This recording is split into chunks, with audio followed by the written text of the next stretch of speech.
Sir, आपकी कहानी में जानना चाहता हूँ कि आपने कैसे चाइल्डहुड से अभी तक जब बिज़नेस में आप आए तो कैसे आपकी कहानी रही, क्या बैकग्राउंड है आपका?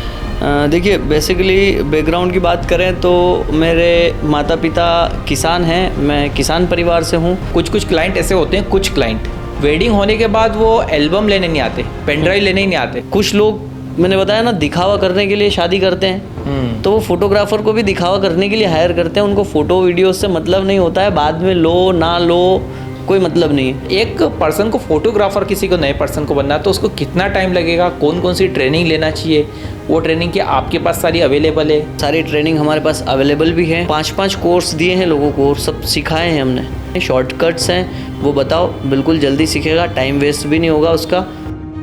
स्वागत है आप सभी का मेरे YouTube चैनल पे। मेरा नाम है Rohit Patidar, motivational speaker and life coach. आज बहुत ही स्पेशल गेस्ट के साथ हूँ मैं, जिनके लोकल लेवल पर और नेशनल लेवल पर काफ़ी उन्होंने पॉडकास्ट किए, काफ़ी इन्फ्लुएंस के साथ पॉडकास्ट किए और आज मुझे अपॉर्चुनिटी, अवसर मिला है उनके साथ पॉडकास्ट करने का। उनकी अगर बिज़नेस की बात करें तो वो एक बिज़नेसमैन है, फोटोग्राफ़र है, आर्टिस्ट है। सर, बहुत बहुत स्वागत है मेरे यूट्यूब चैनल के ऊपर। और मैं आप ही की ज़ुबानी आपकी कहानी जानना चाहता हूँ, आपकी जर्नी जानना चाहता हूँ। हाँ, सबसे पहले तो थैंक यू सो मच, आपको बहुत बहुत धन्यवाद। आपने आज मुझे इस लायक समझा कि आज मुझे पॉडकास्ट चैनल पे आपने बिठाया और मेरा पॉडकास्ट लेने की सोची। बहुत बहुत धन्यवाद आपका। सर, आपकी कहानी में जानना चाहता हूँ कि आपने कैसे चाइल्डहुड से अभी तक जब बिज़नेस में आप आए तो कैसे आपकी कहानी रही, क्या बैकग्राउंड है आपका? देखिए, बेसिकली बैकग्राउंड की बात करें तो मेरे माता पिता किसान हैं। मैं किसान परिवार से हूँ और बहुत ही मिडिल क्लास फैमिली से हूँ, गांव से हूँ मैं। अभी फ़िलहाल हम शहर में रहते हैं पिछले 15 वर्षों से। जब मैं शुरुआती पढ़ाई गांव से की है मैंने, तो शुरू से ही मेरा एक माइंडसेट बन गया था बिज़नेस का। बड़े बड़े बिजनेसमैन को देखते थे, सुनते थे उनके नाम, अलग अलग बड़ी बड़ी कंपनियों के बारे में सोचना समझना चालू किया। तो फिर सोचा कि यार ये नौकरी नहीं करके और हम भी कहीं कभी बिज़नेस करेंगे। और फिर ऐसे ही चलते गया। पढ़ाई के साथ साथ हम लोग दूसरे चीज़ें करते रहते थे, कुछ ना कुछ छोटा मोटा, कुछ सीखने की कोशिश, कुछ करने की कोशिश। वैसे ही एक दिन कैमरा हाथ में आया और जब से हमारे फ़ोटोग्राफी का शुरुआत हो गई और चलते गए, करते गए, तो आज आप सबके सामने यहाँ हैं। जो मेरे साथ स्पेशल गेस्ट है उनका नाम पंकज जी पाटीदार है। पंकज जी काफ़ी इन्फ्लुएंसर के पॉडकास्ट लेते हैं। आज जैसे मैंने बताया कि मेरे को उनके साथ एक अवसर मिला है पॉडकास्ट लेने का। काफ़ी नॉलेज है, काफ़ी एक्सपीरियंस है आपके अंदर। सर, मैंने आपकी एजुकेशन प्रोफाइल चेक करी, आपका यूट्यूब चेक किया, आपका इंस्टाग्राम चेक किया, काफ़ी कुछ फ्रेंड फॉलोइंग्स है आपकी, काफ़ी आप रेगुलर अपडेट रहते हैं यूट्यूब पे, इंस्टाग्राम पे पोस्ट करते रहते हैं। आपकी मैंने एजुकेशन चेक करी, आपका BCom LLB है ना? यस। तो LLB करने के बाद तो आपको कोर्ट में प्रैक्टिस करना थी, एडवोकेट बनना था या जज की प्रिपरेशन करना थी। तो LLB लॉ से इसका कॉम्बिनेशन, फोटोग्राफी कोई कॉम्बिनेशन कैसे है? हाँ, मैं बताता हूँ आपको। क्या होता है कि जब मिडिल क्लास फैमिली के लिए नौकरी बहुत कुछ होती है ना, सब कुछ ही नौकरी होती है। अपने बच्चे को नौकरी लगवा दें तो वो समझते हैं कि हमने सब कुछ कर लिया। अब घर वालों की इच्छा थी नौकरी करें, है ना, पढ़ाई करें। साथ ही में मैंने पढ़ाई के साथ साथ फ़ोटोग्राफ़ी चालू कर दी। मैं जाता था, फ्रीलांसिंग करता था, कैमरे गाँव में जो शादियाँ होती हैं वहाँ पे फ़ोटो क्लिक करता था, फ़ोटो खींचता था। तो घर वालों को वो चीज़ पसंद नहीं थी, फ़ोटोग्राफ़ी करना, कैमरा चलाना। तो कहीं ना कहीं वो हमारी पढ़ाई पे जोर लगाते थे कि पढ़ाई करो पढ़ाई करो। तो कहीं ना कहीं पापा को एक बार लगा कि यार क्या ऐसा कुछ कोर्स करना या सरकारी जॉब की तैयारी करना, ऐसा कुछ करो। फिर उनके भी माइंड में आया, अचानक मेरे भी माइंड में आया मैं LLB कर लेता हूँ। मेरे को पता था कि मेरे को LLB करना है, पर इसका यूज़ कुछ भी नहीं करूँगा मैं। बस वो घर वालों के लिए कि 3-4 साल का जो कोर्स है ना, वो भी हो जाएगा। 3-4 साल मैं वेस्ट कर दूंगा, उसके बाद में फिर देखेंगे कुछ। तो साथ ही में मैंने एक डिग्री भी हो जाएगी, एक अच्छा हो रहा हो जाएगा, नाम हो जाएगा कि यार हमने LLB किया है। और कहीं ये ना लगे कि हम पढ़ाई में कमज़ोर थे या पढ़ाई नहीं करने के कारण बिजनेस में आए, है ना। ऑलरेडी हम अच्छे हैं पढ़ाई में। मैं कहीं पूरे साल भर पढ़ाई नहीं करने के बाद भी कुछ दिनों में पढ़ाई करके और मैं एग्ज़ाम क्लियर कर लेता था। तो बहुत इजी था मेरे लिए। ऐसा घर वालों को लगेगा कि एलएलबी कर रहे हैं तो कुछ ना कुछ एडवोकेट बनेंगे अब वकील साहब बनेंगे। हाँ, उनको 4 साल के लिए कहीं कहीं ना कहीं ऐसा लगने लगा था ना कि यार ये पढ़ाई कर रहा है तो अभी इसको जो करना है करने तो साथ में पढ़ तो रही है, पढ़ाई पूरी हो जाएगी, वकील बनेगा, वकालत करेगा। तो उस सोच के साथ वो 4 साल उन्होंने निकाल दिए और मैंने टाइम मिल गया मुझे 4 साल और कि कुछ और कर लूँ। बैकअप में आपकी और ही कोई प्लानिंग चल रही थी एलएलबी हाँ, करते हुए? बैकअप में मैं कुछ ना कुछ करता रहता था। प्लान्स मेरे माइंड में आज भी आते रहते हैं और कब से आते हैं कि ऐसा ऐसा कर सकते हैं, ऐसा कर सकते हैं, यहाँ से पैसा कमा सकते हैं, ऐसे बिजनेस बना सकते हैं। तो वो शुरू से है मेरे माइंड में, तो कुछ ना कुछ प्लान्स करता रहता था मैं। कई प्लान्स मैंने किए हैं और कई काम किए मैंने, बहुत सारे इन्वेस्टमेंट किए छोटे बड़े, और बहुत सारे नुकसान भी हुए हैं, कई बिजनेस फेल भी हुए हैं। तो चलता रहता था और होता रहता था। तो नेगेटिव एक्सपीरियंस के बारे में आप बता रहे थे कि काफ़ी बिजनेस फेल हुए, थोड़ा इसके बारे में बताइए कि ऐसी कौन से बिजनेस है जो फेल हुए हैं आपके, जहाँ अनसक्सेस हुए आप? हाँ, बेस्ट ऑफ फ्रेश जोन करके रतलाम में एक ब्रांड आया था। उसमें फ्रेश वेजिटेबल, फ्रूट्स और कटिंग प्लेट्स और ना ऐसे बहुत सारी चीज़ें थी जिसमें हम लोग उसको होम डिलीवरी भी करते थे। इसके अलावा हमारा स्टोर था जिसमें हमने वेल मेंटेन उसको स्टोर को बनाया था। उसमें टेम्परेचर मेंटेन होता था, उसमें सारी चीज़ें सुविधाएं होती थी, बारकोड वगैरह, स्कैनर वगैरह सारी चीज़ें थी उसमें। वेबसाइट हमने बनवाई थी और 1 साल तक उसको हमने चलाया भी सही उस बिज़नेस को। तो वहाँ पे क्या हुआ कि ऊपर उतार चढ़ाव आते हैं, उस हिसाब से बीच में थोड़ा सा गड़बड़ी हो गई कुछ हमारी गलतियों से, तो बिज़नेस डाउन होने लगा। और फिर कच्चा माल था, रोज़ लाओ और रोज़ ख़राब हो जाता है, तो वैसे करके और वो उसमें नुकसान होता गया। तो काफ़ी बड़ा नुकसान हुआ था।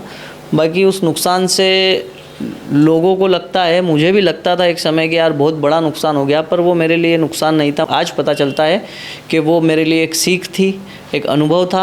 एक्सपीरियंस से बड़ा कुछ नहीं होता है। जब आपके पास एक्सपीरियंस है तो आप उस अनुभव से उन गलतियों को दोबारा नहीं करके और आप अच्छी जगह काम करके और अच्छी सक्सेस पा सकते हैं। तो ऐसा अनुभव रहा। दूसरा, कुछ ऐसे लोग भी रहे जिनको परखने का मौका मिला। जब आपका समय ख़राब होता है तो कौन आपके साथ है, कौन आपके साथ नहीं है, वो तभी आपको पता चलता है ना। तो वो ख़राब समय में वो भी पता चला। अपनी कैपेबिलिटी, अपनी कैपेसिटी, है ना, हम में कितने गट्स हैं, कितना जिगरा है, वो भी उसी समय पता चलता है जब आपके सामने बहुत बड़ी बड़ी परेशानियां होती हैं।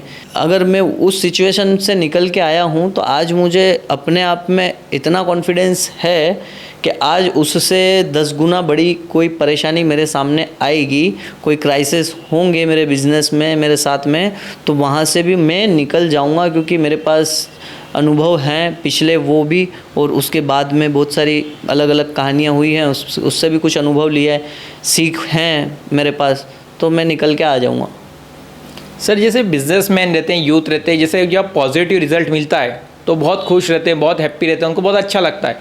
जैसे ही कहाँ पे नेगेटिव एक्सपीरियंस मिला है, जरा सा भी लॉस होता है बिजनेस के अंदर तो बहुत चिंता, टेंशन में आया। जैसे कोविड में काफ़ी बिजनेस बंद हुए, काफ़ी बिजनेसमैन परेशान हुए। तो क्या नेगेटिव एक्सपीरियंस जो बिजनेस में होते हैं हमारे बिजनेस के अंदर, ये इससे कुछ फ़ायदा मिलता है फ्यूचर में? बिल्कुल मिलता है। मैं एक कोविड की बात कही आपने, तो कोविड की बात बताता हूँ सर। बहुत सारे फोटोग्राफर्स ने अपने कैमरे सेल किए हैं, बेच दिए हैं। ये बोले कोविड है, शादियाँ होगी नहीं, और शादियाँ नहीं होगी तो हमारा काम चलेगा नहीं, कैमरे का क्या करें, पैसे की ज़रूरत है। उस समय सर मैंने कैमरा परचेज़ किए लोगों के, और मैंने जो बड़ा ऑफिस सेटअप था, जो फोटोग्राफी से प्रोडक्शन, मैंने उसी क्राइसिस के बाद में, कोरोना काल के बाद में बनाया उसको, है ना। और उसके बाद में मेरी जो गति जो हुई ना रनिंग बिज़नेस की, बहुत अच्छी हो गई गति। वो एक डिसीजन मेकिंग का जो समय होता है ना, वो मेरे लिए बेस्ट रहा कि मैंने जो सब एक तरफ जा रहे थे, मैं दूसरी तरफ गया। सब अपना काम से नकार रहे थे कि बोले यार नहीं, क्या बता, काम चलेगा नहीं, क्या होगा क्या नहीं होगा।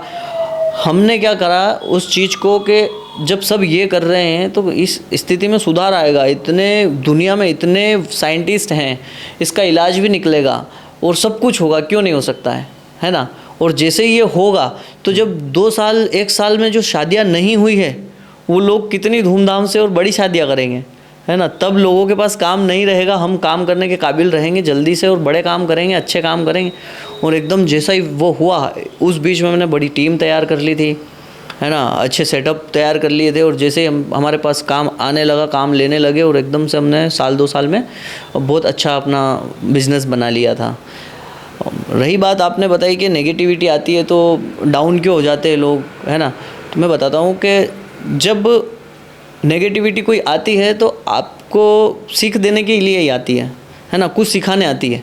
आप उससे सीखो या उससे डर के और उससे आगे जाने की कोशिश ही मत करो, है ना।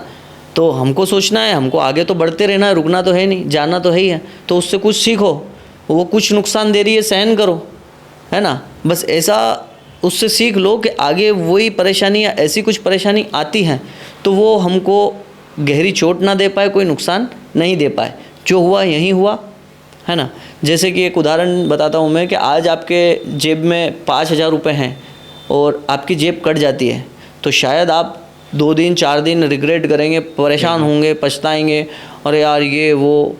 और मैं 5 मिनट पछताऊँगा भैया, क्यों? मेरे पास से अगर 5,000 रुपये चोरी हुए तो मैं 5 मिनट 10 मिनट रिग्रेट करूँगा और फिर उस 5,000 को कैसे वापस रिकवर करना उस पर दिमाग लगाऊँगा। अगर मैं 5 दिन तक उस 5,000 के बारे में टेंशन लूँगा तो मेरे 5 दिन और ख़त्म हो रहे हैं। 5,000 तो गए, वो नहीं आने, 5 दिन और ख़त्म हो रहे हैं और मेरा माइंड भी जो लगना चाहिए, एनर्जी जहाँ लगना चाहिए वहाँ नहीं होके और उस 5,000 में लग रही है, बराबर। तो ये सबसे बड़ी चीज़ होती है कि अगर आपके जीवन में कोई भी ऐसी सिचुएशन आए जिसमें आपको लगे कि नहीं यार ये मेरे साथ गलत हो रहा है, गलत हुआ है, तो आपको उसको एक्सेप्ट करना पड़ेगा, उससे सीख लेनी पड़ेगी। थोड़ा सा टेंशन लो, थोड़ी सी रिग्रेट फील करो और वापस से उसको भूल के और पलट के नहीं देखना है। आगे और रास्ता है, आपको चलना है, बढ़ते रहना है, तो आप वहाँ के लिए तैयार रहो। बिल्कुल, आपने बहुत शानदार ये बात बोली कि लोग जहाँ पे फोकस करते हैं ना, वो फोकस करते हैं जो चीज़ उनके कंट्रोल में नहीं, हाँ, आउट ऑफ कंट्रोल चीज़ें, जैसे हाँ, बारिश, आंधी, तूफान, जितने भी आउट ऑफ गवर्नमेंट, सरकार की स्कीम, हाँ, वहाँ फोकस करते रोड बन रहा है कि नहीं बन रहा, वहाँ पे फोकस करते। जो चीज़ उनके अंडर में है, जो वो कर सकते हैं, उसके ऊपर फोकस नहीं करते, वो नहीं जो करते। उनके ऊपर हाथ में। हाँ। ये बहुत बढ़िया बात बोली। वही। सर, फोटोग्राफी बिजनेस में मेरे काफ़ी रिलेटिव भी है। हाँ, तो जब मैं उनसे बात करता हूँ तो वो बोलते हैं कि फोटोग्राफी बिजनेस में इतना कंपटीशन है कि दूसरे किसी बिजनेस में कंपटीशन ही नहीं। हाँ, उसका रीज़न ये है कि जैसे एक शादी वेडिंग का एक फोटोग्राफर 50,000 मांग रहा है, दूसरा उसको 45,000 में करेगा, तीसरा 40 मांगेगा, चौथा 35,000 में ही कर देगा और पांचवा 30,000 में भी कर देगा। हाँ, ये काफ़ी प्रॉब्लम फेस कर रहे हैं फोटोग्राफर्स, क्योंकि किसी का बजट होता है 40,000, किसी का 50,000 होता है और उसी काम का किसी का 1,00,000 रुपया भी होता है। वहाँ पे जो क्लाइंट्स होते हैं, जो जिनको फोटोग्राफी करवानी है, जिनके घर में शादी है, समझना उनको पड़ेगा कि यार जो 50,000 ले रहा है वो काम क्या दे रहा है, उसके पास सुविधाएं क्या क्या है, वो कितनी बड़ी टीम लेके चलता है ना, उसके पास और कितने अच्छे अच्छे और बड़े बड़े इक्विपमेंट्स हैं, और जो बड़ा काम ले रहा है, बड़ा मोटा पैसा ले रहा है, उसके पास ये सारी सुविधाएं कैसी हैं, उसके पास किस लेवल के लोग हैं, किस लेवल का उसका काम है, ये उनको क्योंकि जूता 400 में भी आता है, 4,000 में भी आता है और 40,000 में भी आता है। पहनना उसको पैरे में है, पर 40,000 वाला भी लोग पहनते हैं, 4,000 वाला भी पहनते हैं और 400 वाला भी पहनते हैं। इसी प्रकार जब आप वेडिंग फोटोग्राफी में बजट की तुलना कर रहे हैं तो साथ ही में काम की भी तुलना करें। और फोटोग्राफर्स भाइयों के लिए भी मैं कुछ कहना चाहूँगा कि जब आपके पास काम की कमी है तो आप बजट गिरा करके काम बढ़ाने की कोशिश नहीं करें, आप कुछ अच्छा और यूनिक देने की कोशिश करें। जब आपको काम मिलेगा, अच्छा काम मिलेगा, आप ऑलरेडी आपने पैसा तोड़ा, मतलब आप खुद पहले ही माइनस में चले गए, पहले ही लॉस में चले गए, है ना। आप कितना ही अच्छा काम कर दोगे कोई मतलब नहीं है ना, आपका नाम माइनस में जा रहा है। अगर आपको प्लस होना है तो बजट को प्लस करने के साथ साथ अपने काम में भी कुछ न कुछ अच्छा या कुछ यूनिकनेस, कुछ क्रिएटिविटी लाके और अपने बजट को प्लस करो, अपने इक्विपमेंट्स बढ़ाओ, अपनी टीम बढ़ाओ और साथ ही अपने काम पे डेडिकेशन से काम करो, तो आपको ज़्यादा पैसा मिलेगा, है ना। काम कम करके तो आपको ऐसा लगेगा कम पैसा लिया है तो वैसे ही अपन जो करके देंगे चलेगा यार, ऐसे करके, और आप काम अपना बिगाड़ लोगे और अपनी छवि खराब हो जाएगी और बार बार मौके नहीं मिलते हैं। एक बार बिजनेस बन गया, बार बार नहीं होता है। तो जिसके यहाँ शादी हो तो एक ही बार बुलाएगा, हाँ, वो फिर थोड़ी बुलाएगा, फिर जीवन में थोड़ी नहीं बुलाएगा। तो आप कितना अच्छा प्रदर्शन कर सकते हो। बस वो एक ये भी देखा गया है बिजनेसमैन के फोटोग्राफर का उनकी भी कोई कमी रहती है, उनके पास इक्विपमेंट नहीं है, टीम नहीं है, या वो ट्रेंड नहीं है, तो भी वो कहीं ना कहीं कंप्रोमाइज़ करते हैं। हाँ, जैसे कि एक फोटोग्राफर होता है खुद से एडिटिंग करता है, तो उसका फोटोग्राफी का और एडिटिंग का पैसा बचता है, ठीक है। तो उस पैसे को बचा करके और वो कहीं और थोड़ा सा लगा करके और अच्छा काम दे सकता है। एक कोई होता है जो बिज़नेस के नज़रिए से देखता है फोटोग्राफी को, और वो खुद फोटोग्राफी नहीं करता है, वो क्लाइंट से डील करता है, अपनी टीम लगाता है, फ्रीलांसर लगाता है, काम करवाता है, फिर एडिटर्स को हायर करता है, एडिटर्स को एडिटिंग देता है, एडिटिंग होती है, फिर क्लाइंट को देता है। अब इस प्रोसेस में उसका पैसा ज़्यादा खर्च हो जाता है ना, क्योंकि वो खुद से कुछ भी नहीं कर रहा है ना। तो पैसा अगर उसका ज़्यादा खर्च हो रहा है, सारी चीज़ें बाहर से करवा रहा है, दूसरों से करवा रहा है, तो वो वहाँ पे कॉम्प्रोमाइज़ करेगा। लाइक प्रिंटिंग जो होती है, एल्बम प्रिंट होती है, तो उसमें कॉस्टिंग कम करेगा। एडिटर जो ज़्यादा चार्ज करता है उससे हल्का व्यक्ति ढूंढ के और उससे एडिट करवाएगा, है ना। फ़ोटोग्राफ़र्स भी होते हैं जो ज़्यादा एक्सपीरियंस वाले होते हैं, अनुभवी लोग होते हैं, वो ज़्यादा चार्ज करते हैं, तो फिर नए लोग ढूंढो, वो कम पैसा चार्ज करेंगे, कम में काम कर देंगे, काम बिगड़ेगा, है ना। एडिटर नया है, काम बिगड़ेगा, वो नए व्यक्ति से काम कराएंगे कम पैसे में, तो क्लाइंट का बहुत नुकसान है, क्योंकि उनके यहाँ तो शादी एक बार हो रही है, बार बार नहीं हो रही है, बिल्कुल, है ना। तो उनका तो जो बन गया वो बन गया, और जो रह गया वो रह गया बस। तो वैसे करके और आप अपना काम भी बिगाड़ लेते हैं कुछ पैसा बचाने के लिए, और फोटोग्राफर अपना नाम बिगाड़ लेता है और कुछ पैसे कमाने के लिए। एक फोटोग्राफर ने मेरे को बताया था कि काफ़ी कुछ क्लाइंट ऐसे होते हैं, कुछ क्लाइंट कि शादी में जैसे फोटोग्राफर को बुलाया, पूरा काम करवा लिया, वेडिंग होने के बाद वो एल्बम लेने नहीं आते, पेन ड्राइव लेने ही नहीं आते, उनके पास कोई बजट की प्रॉब्लम रहती, तो एल्बम और पेन ड्राइव उस फोटोग्राफर के पास ही रह जाती। हाँ, मैं इसके लिए बोलना चाहूँगा, हमारे भारत देश में जो शादियाँ होती हैं वो किसी व्यक्ति के जीवन के एक बहुत बड़े कमाई के हिस्से से होती है। बिल्कुल बराबर, मतलब 20% 30% कमाई का हिस्सा एक शादी में लगा देता है व्यक्ति, है ना। और यहाँ पे सामाजिक तौर पे दिखावा करने के लिए बहुत खर्चा किया जाता है, ठीक है। अब उसकी स्थिति क्या है, उसको खुद को पता होने के बाद वो या तो लोन लेता है, आसपास से कर्ज लेता है, या अपनी सेविंग्स जो होती है उससे वो शादी करता है। शादी बहुत अच्छे से करता है, पर जैसे ही शादी हो जाती है, फोटोग्राफर का नंबर आता है शादी के 1-2 महीने बाद, जब डेटा रेडी हो जाता है, तब तक वो परेशान हो रहा होता है जो जिसके घर में शादी है ना। मतलब किसी का पूरा पैसा चुका दिया है, तो अब जेब में सेविंग नहीं बची है, EMI चल रही है, तो वहाँ पे क्या होता है कि फिर उसको इंटरेस्ट ख़त्म हो जाता है शादी का, और वो वेडिंग एल्बम वीडियोस वगैरह ले लेंगे। उसको ऐसा लगता है कि आज नहीं तो कल वो कहाँ जाएगा फ़ोटो वीडियो, अभी नहीं है, बजट नहीं लेते हैं। तो एक ये भी रीज़न होता है। कुछ लोग, मैंने बताया ना, दिखावा करने के लिए शादी करते हैं, तो वो फोटोग्राफर को भी दिखावा करने के लिए हायर करते हैं। उनको फ़ोटो वीडियो से मतलब नहीं होता है, बाद में लो ना लो कोई मतलब नहीं है। वहाँ पे 4 कैमरे दिखाने थे वेडिंग में, उन्होंने दिखा दिए, तो और अब बोल रहे हैं ठीक है भैया कोई दिक्कत नहीं, हमें नहीं चाहिए, आप रहने दो। तो ऐसे करके भी कुछ लोग, और कुछ की कंडीशन ख़राब होती है। कुछ लोग बाद में भी बहुत कमी निकालते हैं, जैसे काम होने के बाद कि आपने एल्बम ऐसी बना दी, पेन ड्राइव ऐसी बना दी, आपको तो ऐसा कैमरा लाना था, वहाँ पे ये नहीं हुआ, बाद में मतलब उनको कुछ क्लाइंट कोई ऐसे नाटक भी करते हैं, उनको अगर उनको पेमेंट नहीं देना है, कुछ नियत का, कुछ क्लाइंट ऐसे भी करते हैं। हाँ, करते हैं ना। इसके लिए मैं बताऊँगा आपको, आजकल जो सोशल मीडिया है, यूट्यूब और सोशल मीडिया के कारण लोगों की रिक्वायरमेंट और डिमांड बढ़ गई है, ठीक है। वो देखते हैं यूट्यूब पे हाईलाइट और सोचते हैं मुझे ऐसी चाहिए, और फोटोग्राफर को बताता है, फोटोग्राफर को लेना है काम, वो बोलेगा एज इट इज़ बनाऊँगा, इससे भी बढ़िया बना के दूंगा, ठीक है। डील डन हो जाती है, और वो दे नहीं पाता है। क्यों? क्योंकि उसने पता नहीं है क्लाइंट को भी ना फोटोग्राफर को कि यार जो हाईलाइट उसने देख के काम लिया है, वो हाईलाइट किस बजट की वेडिंग है, बिल्कुल, है ना, किस लेवल की वेडिंग है वो, है ना। जो रील्स वगैरह देखते हैं, फ़ोटोज़ वगैरह देखते हैं, तो वो किस लेवल का बजट होगा, किस लेवल का फोटोग्राफर होगा जिसने डेटा निकाल के और इस पे इंस्टाग्राम पे रखा है, वो दिखा के और आप ले लेते हैं काम। और वही जब काम दे नहीं पाते हैं तो क्लाइंट को लगता है बुरा। या तो आप पहले ही क्लियर करो कि ऐसा नहीं काम होगा, ऐसा है, इस बजट का काम है, ये आपको इस बजट में ये मिलेगा। कुछ फोटोग्राफर काम लेने के लिए ऐसी कमिटमेंट कर देते हैं क्लाइंट को जिसको पूरी नहीं कर पाते हैं। कुछ फोटोग्राफर्स के मिसबिहेव से या फिर कोई टाइमिंग आगे पीछे हो जाता है, ऑन वेडिंग शूट में कोई गलतियां हो जाती हैं, है ना, तो क्लाइंट उस बात को पकड़ के और इशू बनाता है, पैसे काटता है, कमियां निकालता है। तो ये सारी छोटी छोटी चीज़ें हैं जो कि फ़ोटोग्राफर्स को भी ध्यान रखनी चाहिए, क्लाइंट्स को भी ध्यान रखनी चाहिए कि आपको जो काम चाहिए ना, आप फोटोग्राफर को एक नहीं, 2 बार नहीं, 3 बार मीटिंग करो, उससे पूछो, उसको बताओ अपना रिक्वायरमेंट क्या है, वो क्या दे सकता है ना, किस बजट में आपको काम करवाना है और क्या क्या आप चाहते हैं, वो सारी चीज़ें क्लियर करो, ऑन पेपर डील करो।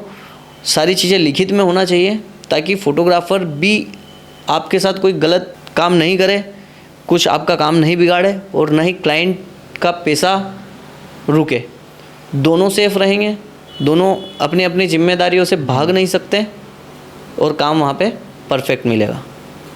ये बहुत अच्छी बात बोली आपने डॉक्यूमेंट करने की, ऑन पेपर होना चाहिए, ऑन पेपर सारी चीज़ें होनी चाहिए। जैसे आज मेरे घर में शादी है, 6 महीने बाद 8 महीने बाद शादी, और मैं आपसे बात कर रहा हूँ, अभी मैं बात कुछ भी कर लेता हूँ, आप क्या बोल रहे हो, मैं क्या बोल रहा हूँ, ऑन पेपर अगर हो गई तो वो बात एकदम अच्छी रही। उसमें कितना पैसा एडवांस रहेगा, कितना पैसा पेमेंट कब कब मिलेगा, आप एल्बम कब दोगे, आप पेन ड्राइव कब दोगे, सारा ऑन पेपर होना चाहिए। बहुत बढ़िया बोली। जितने भी फोटोग्राफर्स हैं उनको ये सारी चीज़ पे अमल करना चाहिए। बिल्कुल बढ़िया बताया आपने ये डॉक्यूमेंट करने की बात। हाँ, क्योंकि जो वेडिंग होती है, शादियाँ होती है, उसमें सबसे लास्ट में फोटोग्राफर का नंबर आता है पेमेंट का। बराबर सर। 2 महीने 3 महीने बाद, 1 महीने बाद, बाकी सब जितने भी कैटरिंग वाले हैं, टेंट वाले हैं, हलवाई है, वो सब पहले रहते हैं आगे। बराबर। सबसे लास्ट में फोटोग्राफर आता है और फिर वो पैसा रह जाता है। जब इंतज़ार करते हैं एल्बम आएगी तो या वीडियो आएगी तो हम पेमेंट देंगे, जब वो आती है उसमें कमियां निकल जाती है, फिर पेमेंट रुक जाती है, फिर से फोटोग्राफर परेशान। ऑफ सीज़न में एक 6 महीने का काम रहता है, ऑफ सीज़न और सीज़न, है ना, तो इसमें ऑफ सीज़न में फ़ोटोग्राफर्स बहुत परेशान रहते हैं, है ना। सीज़न में तो सबको बहुत माल दिखता है फोटोग्राफर की जेब में, बाकी ये नहीं पता है कि जो पूरे साल की जो पूर्ति यहीं से करनी है, इसी काम से करनी है, और बहुत मेहनत करते हैं फोटोग्राफर्स, बहुत स्ट्रगल रहता है इनकी लाइफ में।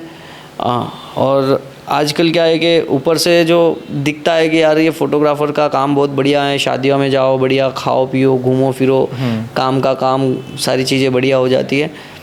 पर बाकी जब बात आती है पेमेंट की, दबाव की, प्रेशर की, काम की, है ना, तो रात रात दिन दिन जगना है, घर छोड़ के और दूर दूर जाके काम करना है, तो ये सारी चीज़ें हर कोई नहीं कर पाता है। और जो इन चीज़ों को झेल गया वो एक अच्छा फोटोग्राफर बन जाता है। आपको सर बिज़नेस में फ़ोटोग्राफी में कितना टाइम हो गया? सर ऐसे तो मैं जब से मैंने कैमरा हाथ में लिया है तब से तो मुझे कुछ भी 10-11 साल 12 साल हो गए, पर प्रोफेशनली मैंने अपना बिज़नेस सेटअप किया है कुछ भी 7 साल हुए हैं। इस बिज़नेस में सर पर्सनली फ़ोटोग्राफी बिज़नेस में आपको कुछ स्ट्रगल, चैलेंज मिले होंगे? सर काफ़ी चैलेंजेस रहे हैं। जैसे कि आजकल तो बहुत सुविधाएं हो गई हैं सीखने के लिए, इंस्टाग्राम, यूट्यूब वगैरह भी हैं, बड़ी बड़ी संस्थाएं हैं फ़ोटोग्राफी की जो सारी चीज़ें सिखाती हैं, वर्कशॉप वगैरह होने लगी हैं, तो यहाँ से आप सीख लेते हैं।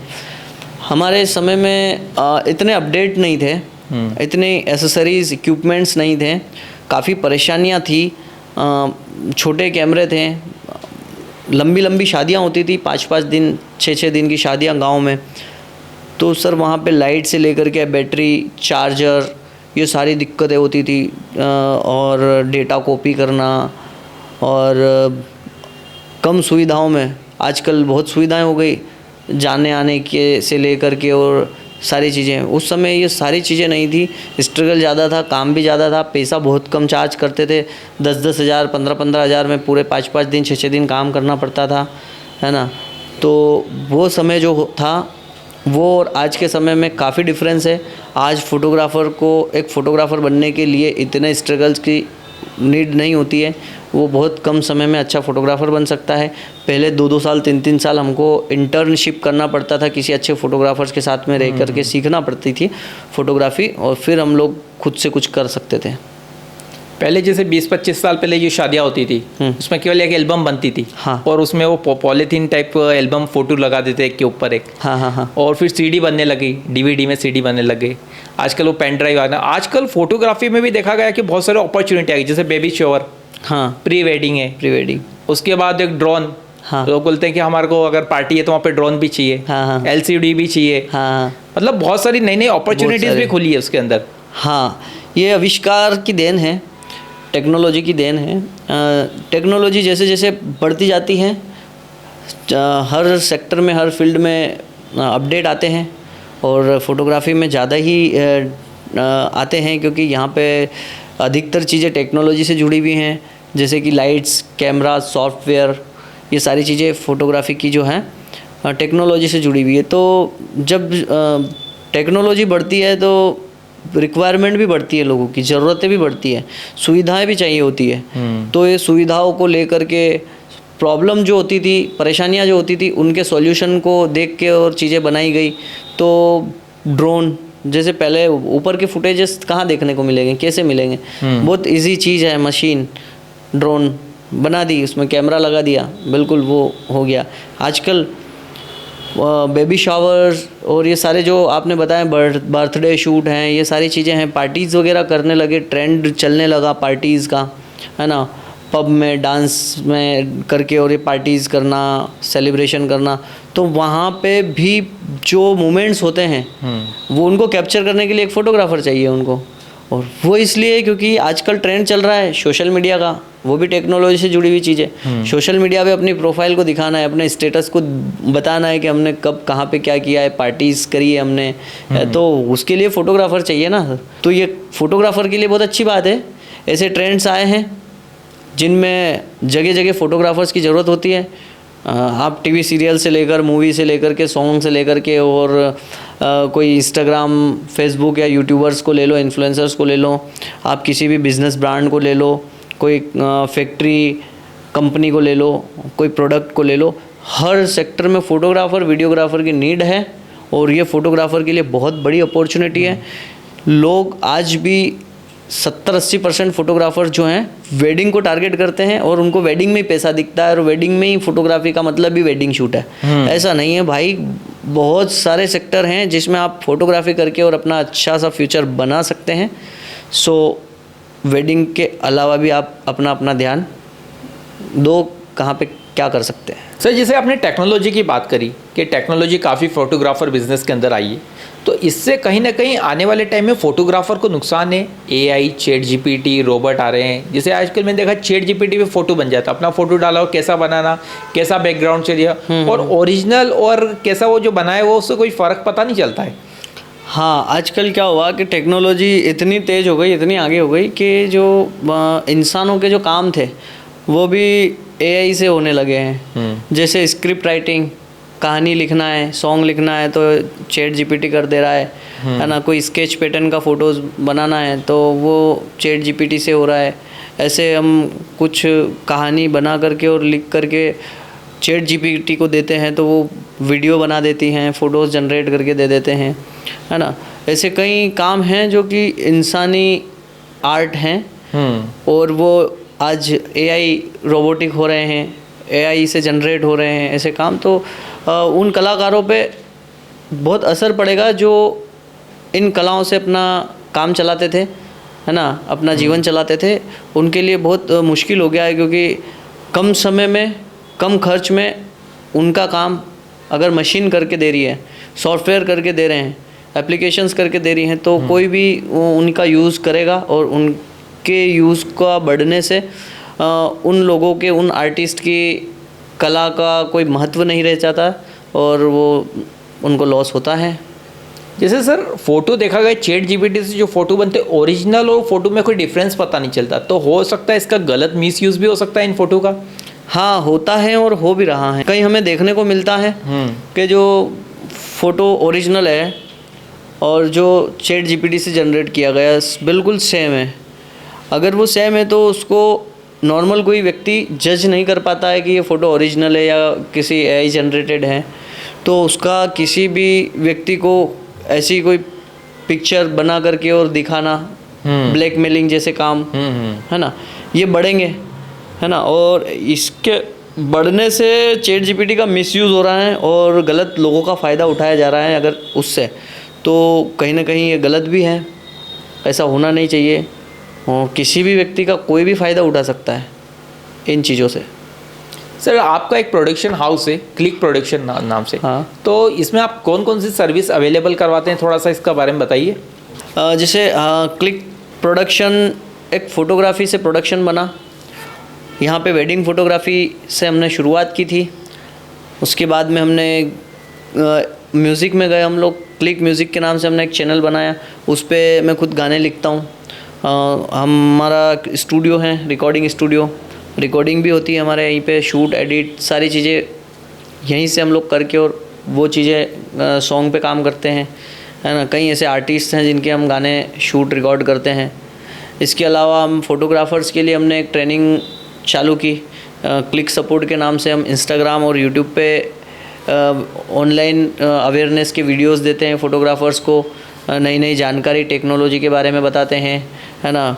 कुछ हम लोग बेसिक क्लासेस भी चलाते हैं, जिससे जो फ़ोटोग्राफ़ी फ्यूचर देखते हैं बच्चे जो सीखना चाहते हैं फ़ोटोग्राफ़ी वीडियोग्राफ़ी, तो उनको हम लोग गाइड करते हैं, सिखाते हैं।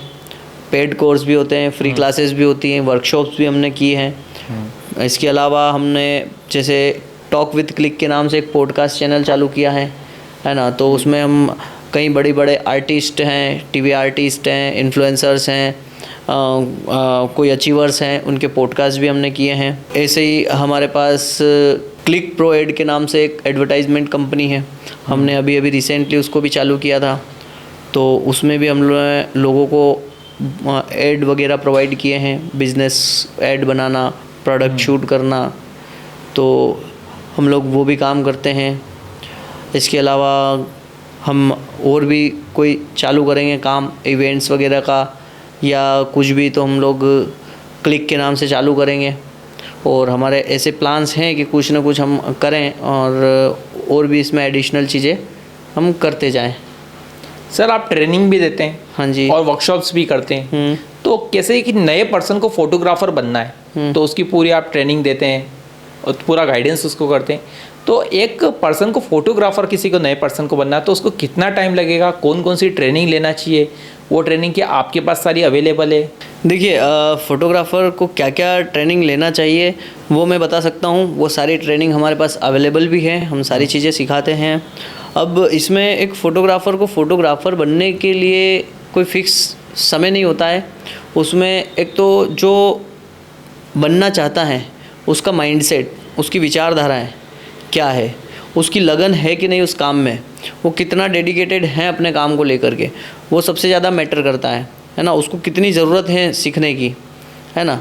साथ ही वो अगर करना चाहे तो वो किस स्पीड से अपने काम को सीख रहा है, सीखने में वो दिन के 2 घंटे दे रहा है या 8 घंटे दे रहा है, ये बहुत ज़्यादा मैटर करता है ना। वो प्रैक्टिस में अपना समय कितना दे रहा है, वो भी बहुत इम्पोर्टेंट है। अगर कोई व्यक्ति फुल डेडिकेशन से, आत्मविश्वास से पूरे दिन को देता है किसी चीज़ को सीखने में, तो 5 दिन 10 दिन में बहुत अच्छा काम सीख सकता है वो। फ़ोटोग्राफी में जैसे कि वीडियो एडिटिंग होता है, वेडिंग फ़ोटोग्राफी में फ़ोटो शूट होता है, वीडियो शूट होता है, ड्रोन चलाना होता है ना, एल्बम्स वगैरह, फ़ोटो एडिटिंग होती है। ये 10-10 दिन के, 15-15 दिन के कोर्स हैं, अगर व्यक्ति चाह करके कर ले तो।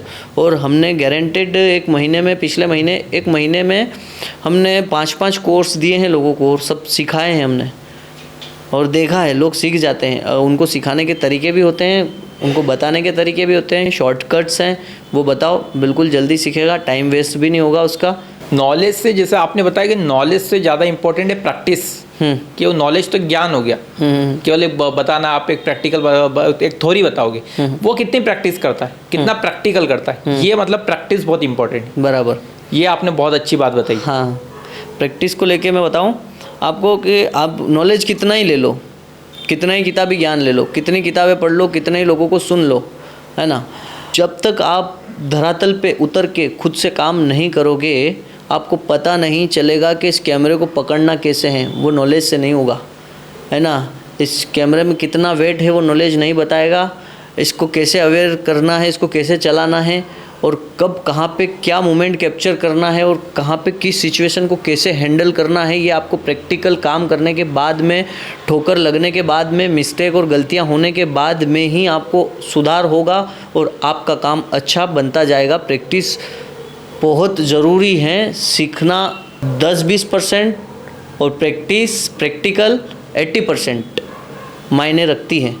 कि जैसे आप एक नॉलेज हो गया, ज्ञान हो गया, उसके बाद धरातल पे उतर के काम करना बहुत जरूरी। हाँ। वहाँ पे का एक्सपीरियंस अलग ही, किताबी ज्ञान अलग ही, बराबर। वहाँ किताबी ज्ञान काम नहीं आएगा। नहीं आता सर। किताबों में जो लिखा होता है वो बिल्कुल शॉर्टकट लिखा होता है कि आपको ऐसा करना पड़ेगा तो फ़ोटो क्लिक होगी, आपको ये सेटिंग्स हैं कैमरे की, ये है वो है। वहाँ पे तो अलग अलग सिचुएशंस आ रही ना आपके सामने, कभी कितनी भीड़ में आपको फ़ोटो क्लिक करना है, कितनी ऊंचाई में, कितने अंधेरे में, कितनी कम लाइट में, है ना। वो सिचुएशन आपको थोड़ी पता है, किताब से थोड़ी आई है आपको, वो तो वहीं पे जाके पता चलेगी, है ना। और जब तक आप वो उसको सुधारोगे, काम को बिगाड़ोगे, फिर सुधरेगा, फिर बिगड़ेगा, फिर सुधरेगा, ऐसे करके आप सीखेंगे ना।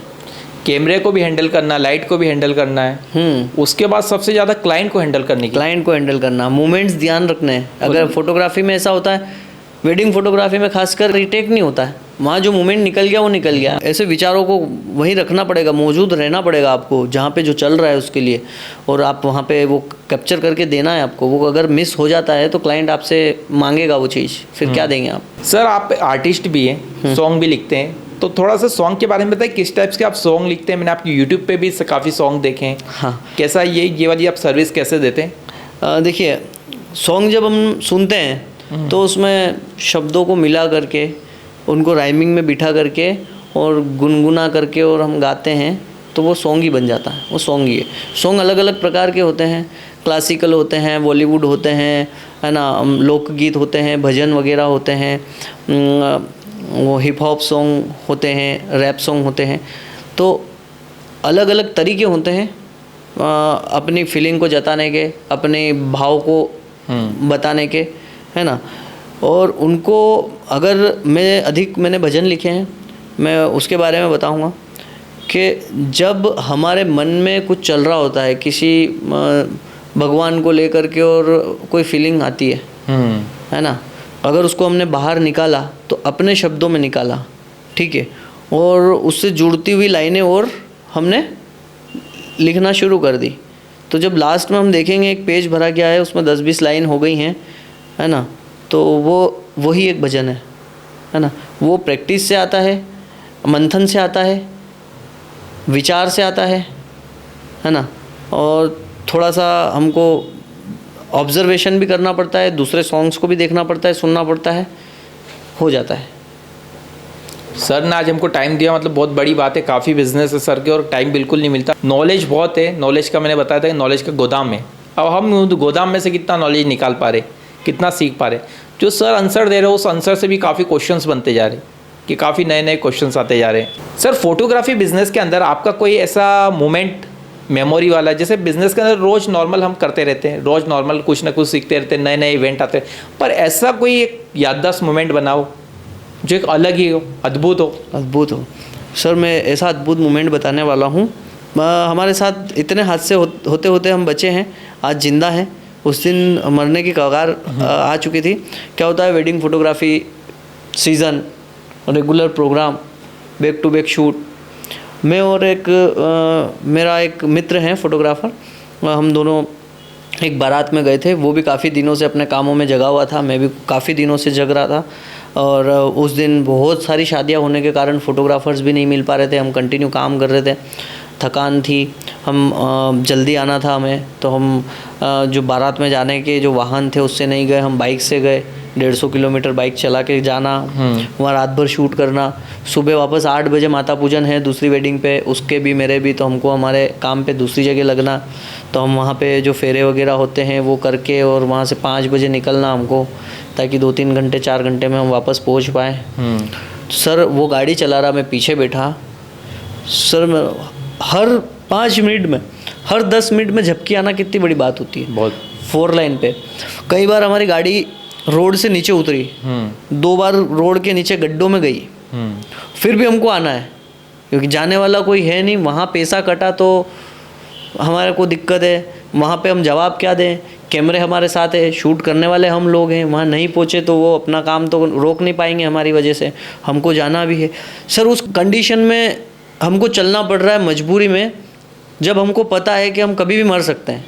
सर सामने से गाड़ियाँ निकल रही है, 4 लाइन है, चल रही है गाड़ियाँ ऐसे वैसे, मतलब मैं उसको जगाने की कोशिश कर रहा हूँ, भाई सोना मत, पर पता चल रहा मैं ही सो गया ये बात बोल के, ये स्थिति हुई है। तो वो बहुत उसके बाद में फिर मैंने सोचा उसी 6 दिन बाद उस दिन को हमने याद किया दोनों ने बैठ के। फिर हमने सोचा ऐसी रिस्क आज के बाद हम लोग नहीं लेंगे, चाहे कुछ भी हो जाए, जान से बढ़ के कुछ भी नहीं है। तो वो दिन याद आता है आज भी। और ऐसे कई और भी मोमेंट्स रहे हैं जिसमें एक और बताता हूँ। इंदौर में बहुत तेज़ ठंड होती है, उस मौसम में मैं किसी और के साथ में कैमरा चलाने जाता था, नया नया था तब।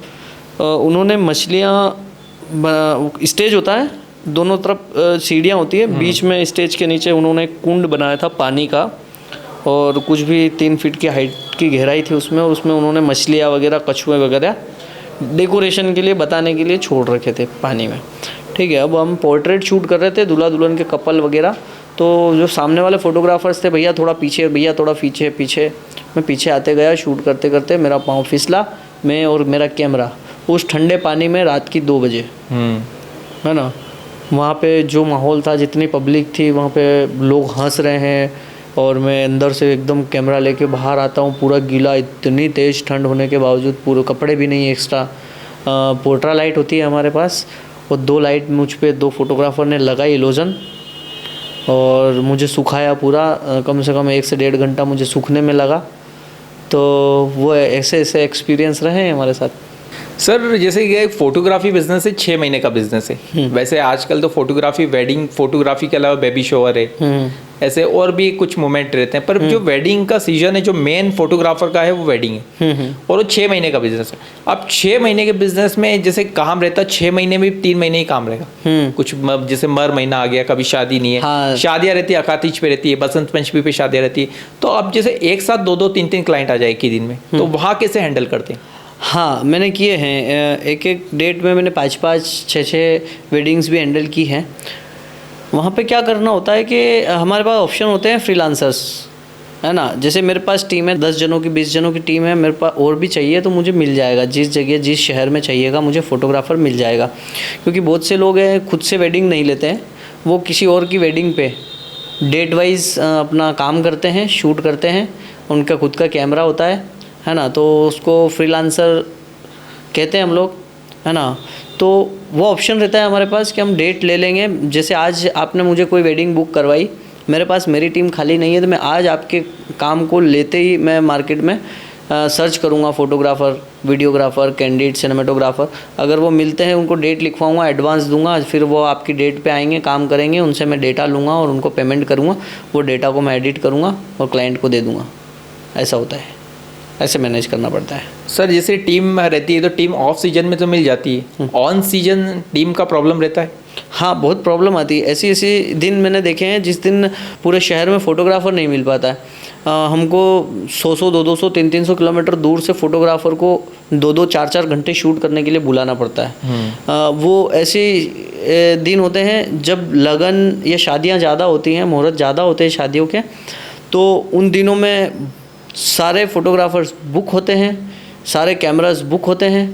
तो कहीं अचानक कुछ एक्स्ट्रा काम आने पे, एक्स्ट्रा बुकिंग आने पे हमको फिर वो भाग दौड़ करना पड़ती है, एडजस्टमेंट करना पड़ता है। कई बार ऐसे लोगों को कैमरा देना पड़ता है हाथ में जिनको कुछ भी नहीं आता है, बंदे नहीं होने के कारण उनको बता के और थोड़ा सा काम धकाने के हिसाब से हम लोगों को वो भी करना पड़ता है। कई फ़ोटोग्राफ़र्स करते भी हैं, पर वो रेयर कंडीशन में कभी कभी होता है। 1-2 वेडिंग में होता है, साल में क्राइसिस, ज़्यादा नहीं होता है। सर फ्रीलांसिंग का आपने बताया, फ्रीलांसिंग पर फोटोग्राफर मिलता है, नए बंदे को आप देते हो, तो अब डेटा सिक्योरिटी का प्रॉब्लम नहीं रहता है? जैसे सारा डेटा उसके पास ही रहेगा, कुछ डेटा कहीं मिस हो गया गलती से तो फिर वहाँ पे आप कैसे करते हैं? देखिए, इसमें क्या होता है कि जो फोटोग्राफ़र आता है, जो फ्रीलांसर आता है, उसके पास जो कार्ड होती है, जो यूज़ करता है, वो उसका कार्ड होता है। उसमें जितना काम होता है फिर वो जिसका काम है उसको इन्फॉर्म करता है कि सर मेरी कार्ड फुल हो चुकी है।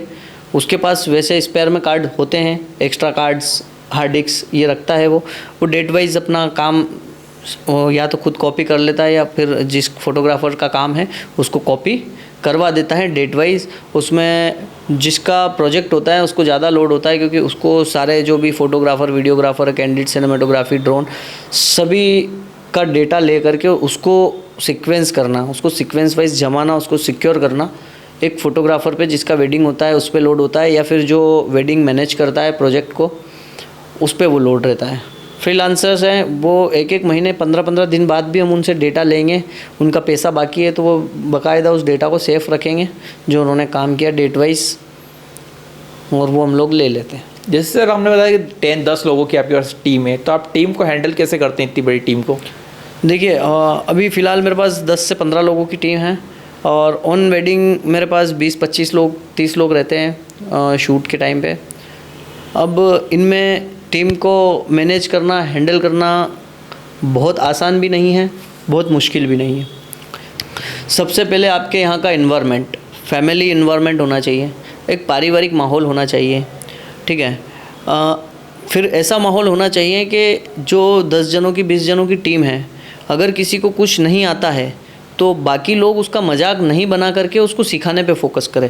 मेरे यहाँ ये माहौल है कि यार किसी चीज़ में कोई व्यक्ति कमज़ोर है तो उसका मजाक नहीं बनाया जाए, उसकी हंसी नहीं उड़ाई जाए, उसको कमज़ोर महसूस नहीं कराया जाए, उसको उस चीज़ के बारे में बताया जाए कैसे करना होता है, कैसे होगा, उसकी क्या इम्पोर्टेंस है।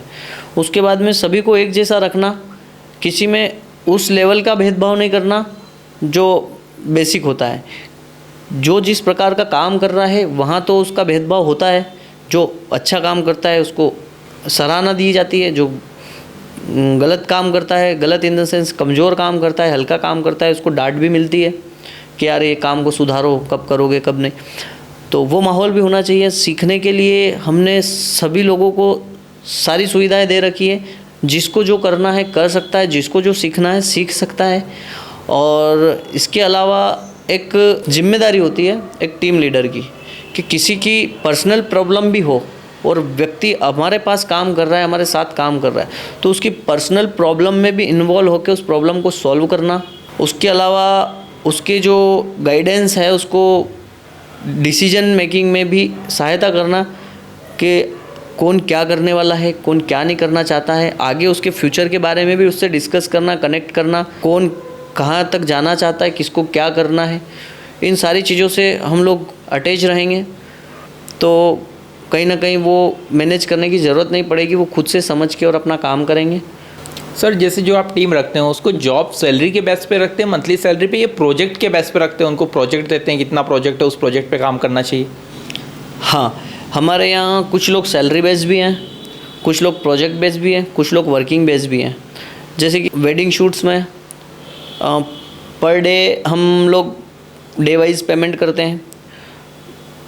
वेडिंग प्रोजेक्ट जो एडिटिंग करते हैं प्रोजेक्ट वाइज भी करते हैं, है ना। शीट वाइज एल्बम बनाते हैं, कुछ सैलरी वाइज है जो मैनेजमेंट में और कंटिन्यू हमारे पास काम करते हैं।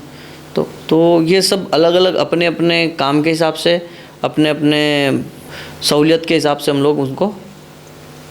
सर मैंने आपका एक पॉडकास्ट देखा है, तारक मेहता का उल्टा चश्मा जो एपिसोड आता है उसमें एक अब्दुल नाम का, हाँ, जो जिसकी दुकान है अब्दुल, हाँ, अब्दुल भाई का आपने पॉडकास्ट लिया, वो सबसे शानदार लगा। हाँ, तो कैसे आप अब्दुल भाई तक कैसे पहुँचे? हाँ, अच्छी बात पूछी आपने। देखिए ये जो टीवी आर्टिस्ट होते हैं इनकी इवेंट्स वगैरह जो होते हैं, लोकल इवेंट्स होते हैं, बड़े बड़े इवेंट्स करवाते हैं लोग अलग अलग शहरों में, तो वहाँ पे सिंगर्स की, टीवी आर्टिस्ट की, एक्टर्स की ज़रूरत होती है मंच पे, पब्लिक की डिमांड होती है, ठीक है। तो वहाँ पे वो आते हैं, उनको इनवाइट किया जाता है, उनका भी कुछ पेड अमाउंट होता है, तो हम लोगों को वो इवेंट शूट करने का मौका मिला, है ना। मैंने कहीं इवेंट किए, कैलाश खेर के साथ हमने काम किया, अमीषा पटेल, गोविंदा, चिंकी पांडे, जैसे कि ये तारक मेहता के अब्दुल भाई हैं, ऐसे और भी बहुत सारे, सलमान अली सिंगर हैं, सचेत परंपरा है, ऐसे कई लोगों के साथ में हमने इवेंट्स किए हैं, शूट किए हैं उनके। तो वहाँ पे हमारे पास सारी सुविधा होने के साथ साथ में सिर्फ लाइट्स वगैरह और पॉडकास्ट सेटअप नहीं हुआ करता था, माइक वगैरह। हमने सोचा इतने बड़े बड़े लोगों से मिल रहे हैं हम लोग, उनका काम कर रहे हैं, तो हम पॉडकास्ट पहले से ही माइंड में था, तो यहीं से चालू करते हैं, इन्हीं लोगों के साथ में हम करते हैं। उनसे गए, रिक्वेस्ट करी, हमने बातचीत करी तो उनको भी एग्री लगा, बोले ठीक है कोई दिक्कत नहीं है। तो वहीं होटल से हमने शुरुआत की, जिस होटल में उनका स्टे रहता था वहीं हम लोग बैठ के और पॉडकास्ट करते थे। मैंने आपके ऑफिस में भी देखा कि आपकी फ़ोटो फ्रेम गोविंदा के साथ है। हाँ, जो मूवी एक्टर है गोविंदा के साथ, वो गोविंदा कैसे क्या वहाँ पहुँचे, आप थोड़ा उसके बारे में बताइए। देखिए गोविंदा भी ऐसे ही एक इवेंट में इनवाइट किए गए थे। इवेंट में जो जनता की डिमांड पे गोविंदा जी आए और वहाँ पे जो शूट का काम था हमारे पास था, है ना। हम पूरे स्टेज पे उनके साथ रहे, उनका जहाँ स्टे था वहाँ से लेकर के और पूरा इवेंट स्थान तक हम लोग साथ में गए आए। तो काफ़ी समय हमने उनके साथ में रहे, तो मिलना भी हुआ उनसे। उनको एयरपोर्ट मैंने ड्रॉप भी किया, पिकअप भी किया। तो बहुत अच्छा एक्सपीरियंस रहा और बहुत बढ़िया व्यक्तित्व है उनका। कौन सी सिटी की बात है? ये उदयपुर, अच्छा उदयपुर की बात। राजस्थान उदयपुर में। अच्छा। पंकज जी, मैंने आपके यूट्यूब चैनल के ऊपर देखा था कि आपने पॉडकास्ट लिया था रतलाम के प्रथम नागरिक का, श्री प्रहलाद जी पटेल का। तो उनके साथ कैसा एक्सपीरियंस रहा? गार्डन के अंदर आप पॉडकास्ट ले रहे थे, एक खुली जगह में, जैसे ऑफिस के अंदर नहीं था, गार्डन में था। तो हाँ। उनके साथ आपका एक्सपीरियंस कैसा रहा? देखिए वो खुली जगह इसलिए थी कि उनका जो निवास स्थान है वहीं पे हम लोग गए थे और हमने ही बोला था कि हम आपके यहीं पे पॉडकास्ट करेंगे, काफ़ी अच्छी जगह है। तो उन्होंने भी बोला ठीक है, और वो भी इंटरेस्टेड हैं इन चीज़ों में और काफ़ी अच्छा एक्सपीरियंस रहा। उन्होंने काफ़ी सारी बात बताई रतलाम को लेकर के, उनका जो जर्नी है, पॉलिटिकल जर्नी, कैसे शुरुआत हुई उनकी और वो क्या चाहते हैं रतलाम के लिए, क्या क्या उन्होंने कदम उठाए हैं, क्या क्या काम करना चाहते हैं। बहुत सारी ऐसी बातें हुई। बहुत अच्छा व्यक्तित्व है उनका, बहुत सरल स्वभाव के, शांत स्वभाव के व्यक्तित्व से नाता रखते हैं हमारे प्रहलाद जी। और महापौर के तौर पर उन्होंने रतलाम में बहुत अच्छे कार्य किए हैं, सफाई से लेकर के और रतलाम के विकास से लेकर के सारी चीज़ों में बहुत अच्छा उनका योगदान रहा। मैं आपके आके देखा आपका ऑफिस पे एक तो टीम, बहुत सारी टीम, नंबर ऑफ काउंटिंग में टीम का भी मेरे को बहुत अच्छा लगा नेचर। दूसरा आपका ऑफिस में जो बैकग्राउंड है, ऑफिस का जो सेटअप आपने किया, ऑफिस का बहुत शानदार सेटअप किया। और रिसोर्सेज काफ़ी आपके यहाँ पे, जैसे कैमरा है, माइक, लाइट, एडिटिंग, अंदर जो लैपटॉप वगैरह है, इतने सोफ़ा लगा हुआ, फर्नीचर करवा रखा। तो ऑफिस बहुत शानदार सेटअप किया।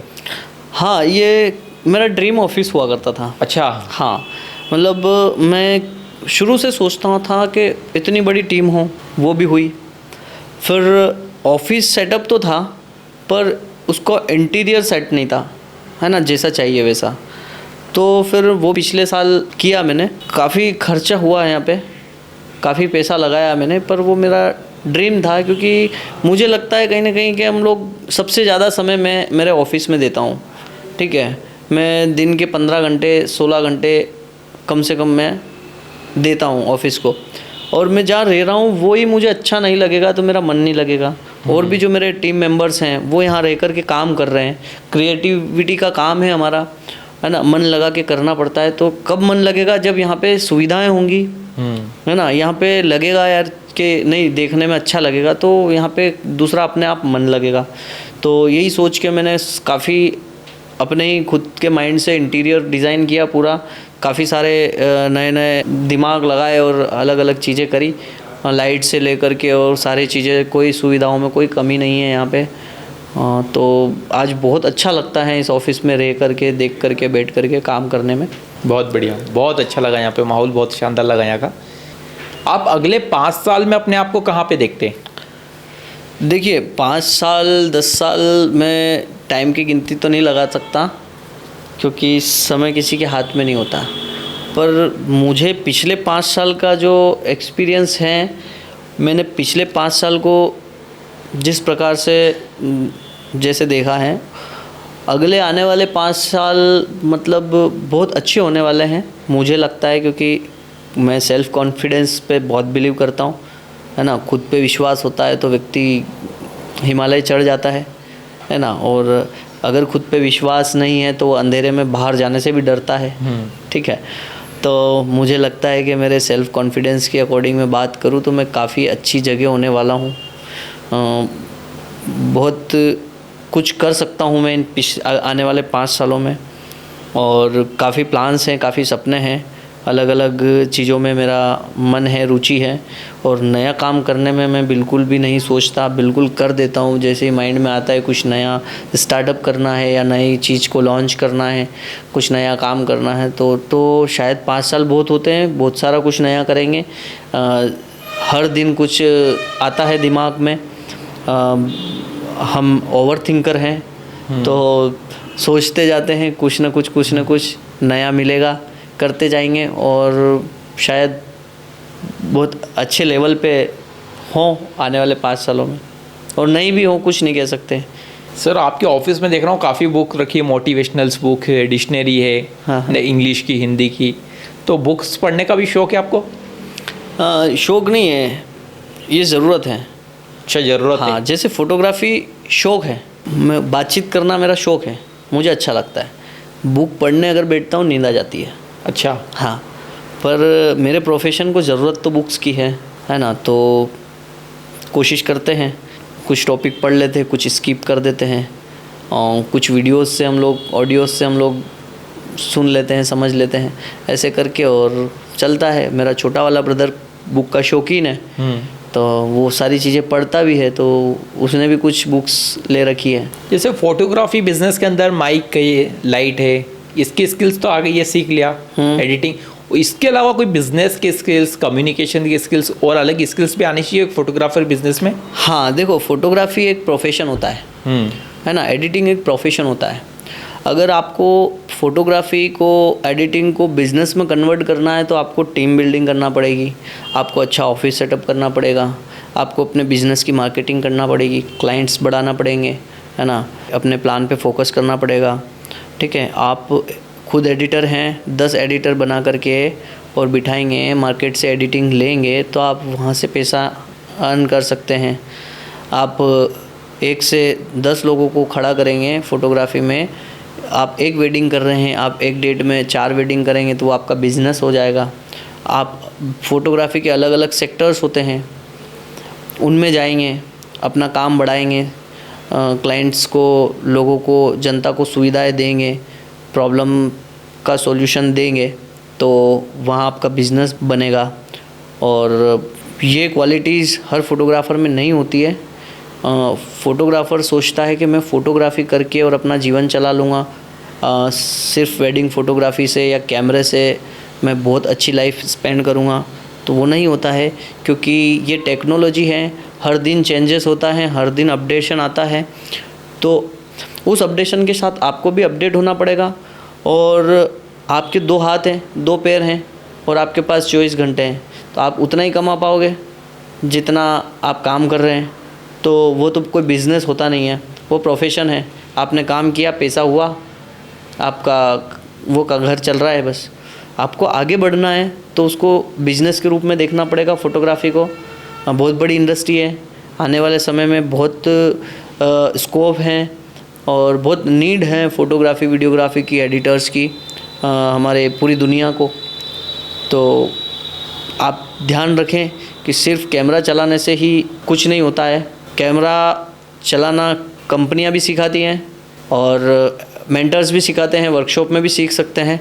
आपको सीखना है बिज़नेस बनाना, आपको काम लेना, काम करवाना, ये भी आना चाहिए, ताकि आप फ्यूचर में बिज़नेस कर सकें इस फोटोग्राफी का। पंकज जी, थोड़ा मैं पर्सनल लाइफ के बारे में जानना चाहता हूँ आपका, कि पर्सनली आप कहाँ कहाँ पे घूम चुके हैं इंडिया के अंदर? देखिए, एक फ़ोटोग्राफ़र की लाइफ तो वैसे घूमने वाली लाइफ होती है। इसके अलावा ऐसे भी हम लोग ज़्यादा नहीं घूम पाए, क्योंकि काम को लेकर के ज़्यादा डेडिकेटेड हूँ मैं, सीरियस हूँ, तो घूमने निकल नहीं पाते हैं, काम को छोड़ के जाना नहीं हो पाता है, तो घूमना कम ही हुआ है। और जहाँ पे भी हुआ है काम की वजह से हुआ है ना।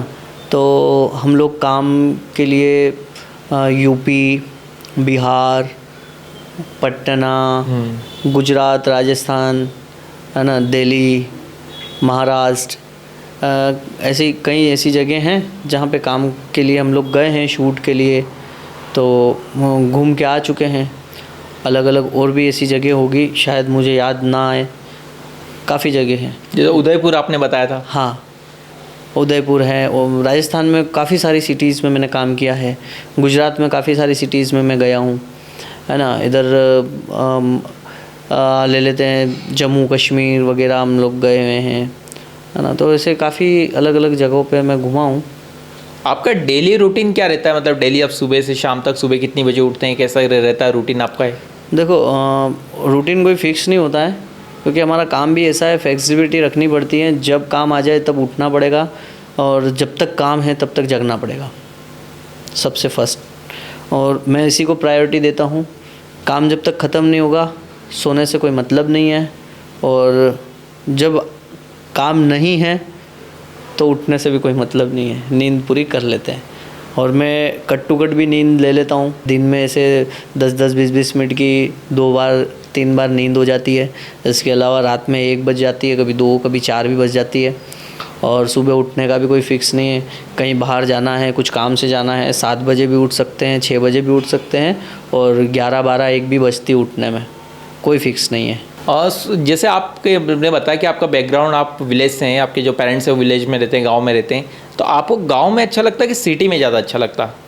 देखिए गांव से जो मेरा नाता है वो बचपन का है, ठीक है। और बचपन में व्यक्ति जो माइंड में बैठ जाता है वो बैठ जाता है, और वही सही होता है। बचपन में गांव नेगेटिव कैरेक्टर था मेरे लिए। क्यों? क्योंकि गांव में रह कर के काम कराते थे घर वाले। गांव में खेत पे जाना है, खेत पे सारे काम मुझे आते हैं, और मैंने बहुत काम किए हैं घर वालों के साथ में। पर उन कामों से चिढ़ होने लग गई थी, क्योंकि वो वहाँ की जो मेहनत होती है वो एक अलग लेवल की होती है। और वहाँ का जो माहौल, वहाँ पे जो सुविधाएं नहीं होना, है ना, बरसात हो रही है, कीचड़ हो रहा है, अच्छे कपड़े पहनने को नहीं मिल रहे। गांव है, गांव के हिसाब से रहना पड़ेगा, है ना। घूमना फिरना वो सारी चीज़ें नहीं हैं। तो जैसे ही वहाँ से शहर में आते थे कभी कभी, है ना, पापा के साथ कपड़े लेने, घूमने, है ना, तो देखते थे यहाँ का माहौल। यहाँ रोडें बनी हुई है, यहाँ पे जगह जगह दुकानें हैं, यहाँ पे सारी सुविधाएं हैं, है ना। टीवी देखते थे, शहरों के लाइव देखते थे, तो उससे आकर्षित हुआ था मैं, ठीक है। तो आज भी वो वैसा ही है कि जो बचपन में देखा था कि गांव में रह कर के, गांव अच्छा है, वातावरण के मामले में बहुत अच्छा रहता है, शुद्ध वातावरण, जलवायु रहती है, खाना पीना स्वच्छ मिलता है, अच्छा मिलता है, ताज़ा। पर वही काम को लेकर के अगर देखें तो मुझे शहर में ही अच्छा लगता है, क्योंकि शहर का काम, शहर के लोग और सारा माहौल यहीं का मुझे जम गया। तो मेरे लिए वही बेस्ट है। आपका स्कूलिंग गांव में ही हुआ? अब मेरा 5वीं तक का स्कूलिंग मात्र गांव में हुआ है। इसके बाद में फिर मैं कंटिन्यू साइकिल से, बस से रतलाम आता था, फिर वहाँ जाता था, ऐसे करके। और 10वीं तक वैसा किया। फिर 10वीं में से प्रॉपर हम रतलाम में शिफ्ट हो गए थे, और उसके बाद अभी तक हम यहीं हैं। गांव आपका पास में है, रतलाम के पास? हाँ, में बहुत ज़्यादा दूर नहीं है, 7-6 किलोमीटर है। डेलनपुर गांव है? हाँ। धामनोद रोड पे? हाँ, डेलनपुर, बराबर। सर मैं रैपिड फायर क्वेश्चंस करता हूँ अब, ठीक है। क्वेश्चंस करूँगा, एक वर्ड में आप आंसर दीजिए, ठीक है? तैयार है आप? देखो क्वेश्चन क्या होते हैं, अभी तो तैयार हूँ। अच्छा, कौन सी आपकी आदत है जो बहुत अच्छी आदत है आपको लगती है? मेरी आदत है काम के प्रति डेडिकेशन। और कोई बुरी आदत आपकी? गुस्सा आता है। अच्छा, सबसे ज़्यादा गुस्सा किस पे आता है? मैं अपने आप को छोड़ के हर किसी पे गुस्सा कर लेता हूँ। जब मेरे मन की काम नहीं होते हैं, मेरे मन से जो मैंने चाहता हूँ वो नहीं होता है, तो गुस्सा आ जाता है साथ। और फेवरेट चीज़ कोई खाने में? खाने में फेवरेट चीज़ है सेव पानी पतासा। अच्छा, और सेव और पानी पतासे में दोनों में से अगर किसी एक को चुनेंगे तो? पानी पूरी बेस्ट। पानी पूरी बेस्ट है? हाँ, अच्छी लगती है। हाँ, रतलाम में कोई बहुत अच्छी जगह आपको लगती है? कालिका माता में कुशवा चाट सेंटर। अच्छा, और इंडिया में बहुत अच्छी जगह कोई शहर जो इंडिया का बहुत अच्छा पसंदीदा शहर हो आपका? इंडिया में पसंदीदा शहर, देखो मैंने सारे शहर विजिट किए नहीं हैं, तो मैंने जो आपने अभी विजिट कर चुके हैं उसमें हम देखें तो मुंबई। और एमपी के अंदर अगर बात करें तो? इंदौर। सफ़र कहीं का अच्छा लगता है आपको, ट्रेन का, कार का? कार का। ऑफिस बेस्ट है या घर आपका? Office. Thank you Pankaj ji, आपने बहुत शानदार आंसर दिए, बहुत अच्छा पॉडकास्ट रहा, बहुत अच्छा, कुछ नई चीज़ मुझे सीखने को मिली, और मेरे व्यूअर्स को भी जब ये सोशल मीडिया के ऊपर पॉडकास्ट जाएगा तो बहुत सारी नई चीज़ें सीखने को मिलेगी। और एक बार दोबारा हम वापस पॉडकास्ट करेंगे। बिल्कुल, मेरी इच्छा है कि मैं आपके साथ पॉडकास्ट करूं, क्योंकि आज तक मैंने होस्ट किया है पॉडकास्ट को। अच्छा, ठीक है। एज ए गेस्ट आज मुझे बहुत अच्छा लगा, क्योंकि अंदर की जितनी भी मेरे अंदर की जो चीज़ें थी वो एक होस्ट के सामने निकल के आई है। तो मैं चाहता हूं कि मेरे होस्ट बने आप, और आगे और भी ऐसे पॉडकास्ट करें हम लोग, बहुत मज़ा आएगा। मुझे आपके साथ बातचीत करने में मज़ा आया, बहुत अच्छे आपके क्वेश्चनिंग थी, बातचीत करने के तरीके, और बहुत अच्छा लगा मुझे, आपसे जानने को मिला बहुत कुछ, और आगे भी करेंगे हम लोग। एक बार आपका जो सोशल मीडिया अकाउंट्स है, यूट्यूब, इंस्टाग्राम, तो उनके बारे में भी एक बार आप शेयर कीजिएगा व्यूज़ को। हाँ देखिए, मेरा पर्सनल जो इंस्टाग्राम अकाउंट है पंकज पाटीदार RTM, और इसके अलावा क्लिक प्रोडक्शन के नाम से, क्लिक म्यूज़िक के नाम से, क्लिक सपोर्ट के नाम से, टॉक विद क्लिक के नाम से, क्लिक प्रो एड के नाम से अलग अलग आपको यूट्यूब चैनल्स भी मिलेंगे और इंस्टाग्राम चैनल्स भी मिलेंगे। किस पे अच्छे फॉलोवर्स हैं, किस पे कम है, किस पे ज़्यादा है, थोड़ा कम है, ऐसे चलता रहता है, जीवन है। तो आप प्लीज़ फॉलो करें मेरे चैनल को। आपको बहुत सारी ऐसी जानकारियाँ मैं देने के लिए आपको वहाँ मिलूँगा, और नए नए वीडियोज़ के साथ में, नई नई जानकारियों के साथ में मैं मिलता रहूँगा। सो प्लीज़ मैं पहली बार किसी से रिक्वेस्ट कर रहा हूँ फॉलो करने के लिए और सब्सक्राइब करने के लिए। आज तक मैंने किसी भी चैनल के माध्यम से, वीडियो के माध्यम से फॉलो करने के लिए और चैनल को सब्सक्राइब करने के लिए रिक्वेस्ट नहीं किया है। सो आज मैं रिक्वेस्ट कर रहा हूँ मेरे अपने शहर के लोगों से, मेरे अपने लोगों से, कि इस इंस्टाग्राम अकाउंट को फॉलो ज़रूर करें, Pankaj Patidar RTM। Thank you.